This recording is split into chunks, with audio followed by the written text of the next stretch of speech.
Estamos com o Horizonte Debate e no programa de hoje discutimos, em pleno século XXI, facetas de um grande problema, o racismo. João, terminávamos o primeiro bloco dizendo sobre poder e sobre lei. Essa história de injúria e de racismo, ela perpetua uma lógica de poder, porque no fundo o que você quer fomentar é a discussão de que o problema do racismo não é apenas um problema de legislação, de punição, mas de mentalidade, não é isso? Também.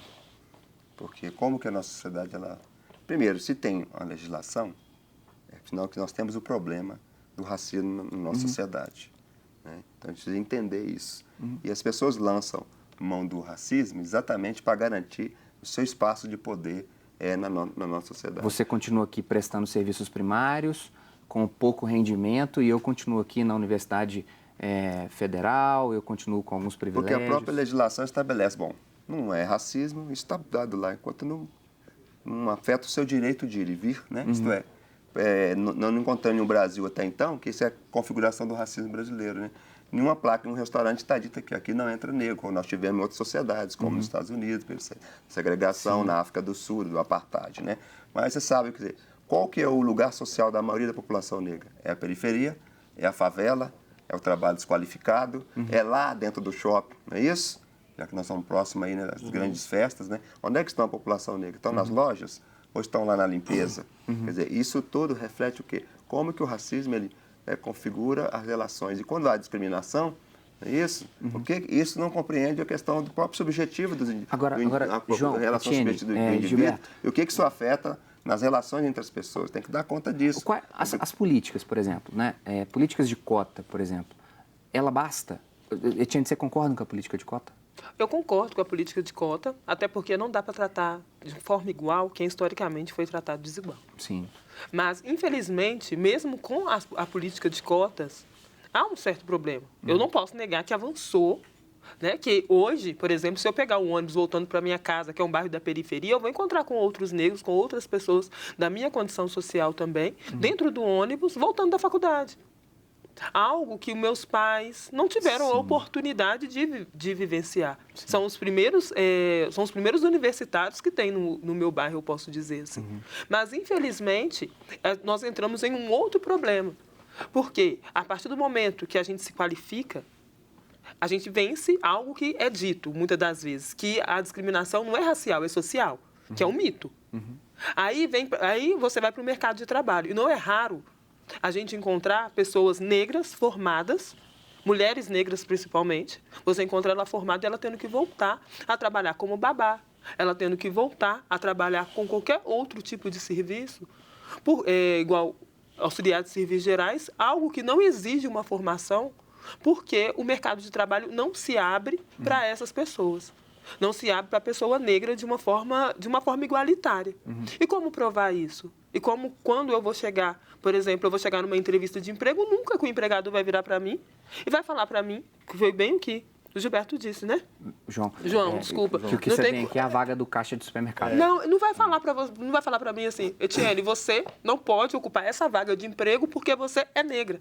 Então, é onde é o difícil de provar essa relação. Inclusive, o setor de RH das empresas, eu falo isso de experiência de uma pessoa, inclusive uma pessoa branca, que nos procurou em um momento de uma atividade de debate, de formação, ela colocou, olha, eu pedi demissão da empresa porque eu fazia o trabalho de seleção e as pessoas negras que apareciam eram qualificadas, com boa condição de formação para trabalhar nas lojas do shopping, e a empresa dizia, você vai encaminhar essas pessoas para as lojas daqueles do centrão, por exemplo, de Belo Horizonte, né? Porque aquelas pessoas não poderiam ter, não teriam formação, a capacitação para poder estar trabalhando numa loja de shopping. Ela disse, olha, eu não posso compactuar com essa situação. Ela pediu demissão, sabe, da empresa, nos procurou na época, inclusive, porque ela queria, né, até verbalizar, falar, e ela falou, o racismo aí está instituído. E ali não tem nenhuma placa dizendo aqui, nós não aceitamos negros. Mas o processo de seleção, inclusive essa imagem que nós temos de desconstruir em relação à população negra, né, que é importante. Isso tem impacto lá no mercado de trabalho, no processo de seleção. Gilberto, quando você começa o programa falando sobre educação, avançar a política de cotas é forçar com que a escola pública ela seja mesmo de qualidade. Aí é a hora que a Etienne está colocando. Né? É, de fato, o Estado reparar um dano, é o Estado reparar um prejuízo social histórico. Cara, como fazer isso? Olha, primeiramente a gente tem que lembrar o seguinte, racismo é uma forma de opressão. Eu tenho para mim e creio que a gente vê o racismo é uma forma de opressão. O Brasil ainda, ele é eurocêntrico, ou seja, a mentalidade brasileira, ela é de colonização. Então, quando eu pego uma pessoa da pele clara, ela se sente colonizadora em relação a um negro, a um pardo, a um índio. Primeiro ponto. Quando a gente fala de reparação e de cotas, a nossa Comissão Estadual da Verdade sobre a Escravidão Negra no Brasil, da OAB, nós temos feito um trabalho de campo e fazendo esses levantamentos, justamente para apurar quais são os crimes. Inclusive, o João já falou até a questão do genocídio. Mas o principal que a gente tem levantado... Gilberto, só um parêntese. Esse é um estudo da Comissão da Verdade. Sim. Que trata dos problemas da época da escravidão. E... A Comissão da Verdade, a gente comumente fala sobre os crimes da época da ditadura militar, né? Isso. Mas fala dos crimes na escravidão, os seus reflexos e os crimes cometidos atualmente. Sim. Certo? E a gente busca procurar os autores e quem autorizou. Então, a gente já tem um denominador comum. Chega-se no Estado, o Estado brasileiro, o grande causador do genocídio, dos maus-tratos, enfim, tudo que foi desumano com a raça negra. E ele faz isso como, o Estado? Ele faz quando ele negligencia? Ele faz quando ele permite a entrada dos negros para serem explorados como escravos. Ele faz quando ele não legislava ou ele fazia a falsa legislação, tá? A lei sexagenária, enfim, para onde que iam? Não tinha para onde ir. Lei do ventre livre. Essa criança vai nascer. A criança nascia. Tinha, a partir dos 8 anos, ficar sob a tutela do Estado ou então não ser explorado pelo... Mas nada disso foi cumprido. Agora, quando a gente fala em questão de reparação, e quando você toca que eu falei da questão da educação, é o primeiro ponto para dar a qualificação. A qualificação para se conseguir construir uma coisa sólida dos negros no mercado de trabalho. As portas são fechadas? São. Mas também a gente tem a oportunidade de ver alguns negros que se destacaram e conseguiram uma qualificação e são eles que vão começar a abrir espaço para os próprios negros. É um processo de construção. É claro que se eu chegar em uma empresa e eu tenho potencial e eu tenho qualificação para aquilo, para ocupar determinado cargo, lógico, essa empresa tem que abrir. Só que nós negros também temos que unir forças para a gente quebrar essa barreira. Hoje eu sou um advogado. Eu comecei como office boy da Asprom, virei porteiro do tribunal, de alçada hoje do Tribunal de Justiça, virei assessor de um desembargador, pedi exoneração para hoje ser advogado. No meu escritório eu vou fechar as portas para um negro? Acontece demais isso. Sim. Então, se no meu escritório eu conseguir ramificar e fazer mais 5 negros, esses 5 negros vão abrir o escritório dele. Certo? Isso também não quer dizer que tem que ser uma coisa nossa. O Estado tem que dar a qualificação para ele, através da reparação, através da política de cotas e outras políticas públicas. Estávamos falando... Eu acho importante, então, o papel do Estado, acho que a República Brasileira, acho que o Império, né, foi uma maneira, o Estado moderno que o Brasil se tornou, é um Estado que não superou as hierarquizações construídas. É um Estado racista, né, que a sua política, ela, durante muito tempo, inclusive o Estado brasileiro, durante muito tempo, negou a reconhecer que havia um racismo no Brasil.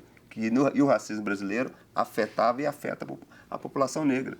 É recente que o Estado brasileiro, exatamente em 95, após o movimento negro do Brasil organizar uma grande marcha a Brasília, em que propôs ao Estado brasileiro um conjunto de ações que resulta hoje na Lei 10.639, que tornou obrigatório o ensino da história da África, das políticas de cotas, que levou, inclusive, o governo brasileiro a elaborar, inclusive, um programa, uma proposta que foi elogiado, inclusive, na Conferência de Durban, na África do Sul, Sim. que após o Brasil volta com uma série de compromissos que desembocam em tudo que nós estamos vendo hoje, na educação escolar, na educação para as comunidades quilombolas, nas cotas nos concursos públicos. Isso, o movimento negro foi protagonista. Olha, o Estado, é tarefa do Estado. Qual o papel do Estado? O papel do Estado, então, é desenvolver políticas que promovam, superam a desigualdade, produzem equidade, garantam oportunidades iguais. Então, a gente tem que, inclusive, discutir na República Brasileira, quando ela nasce o quê? Excluindo a população negra.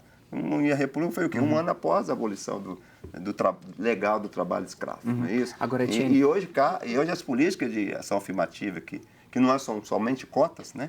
Todas as políticas feitas pelo Estado ou uma instituição privada que visa a promoção, por exemplo, da população negra, são a política de ação afirmativa. Na educação, na saúde, na área do trabalho. Então, agora, Etienne, esse processo todo, eu vou mostrar agora o jornal da Etienne, que a Etienne edita, o Afronta.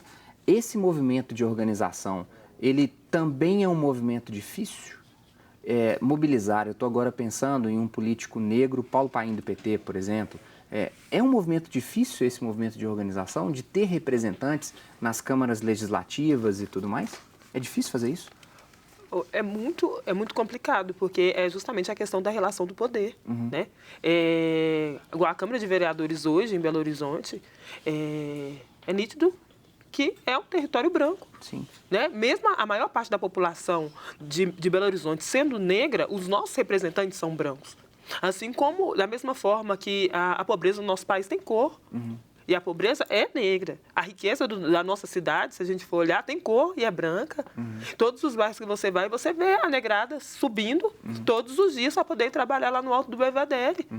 Você olha para um lado, tudo quanto é negro que a gente encontra naquele caminho lá, você encontra a negrada subindo todos os dias para poder trabalhar e você encontra lá como babá, sempre numa situação em que o salário é muito abaixo, porque todo emprego é digno. E eu acho que nós temos que tomar muito cuidado com essa questão da gente utilizarmos também as exceções, porque é muito fácil eu falar que hoje eu sou uma jornalista, sou uma publicitária formada, uma questão de esforço, e querer dizer assim que basta se esforçar para poder chegar lá. Que não assim. A gente vai voltar nesse ponto, no terceiro bloco, e falar dos últimos escândalos famosos. Fique conosco, até daqui a pouquinho.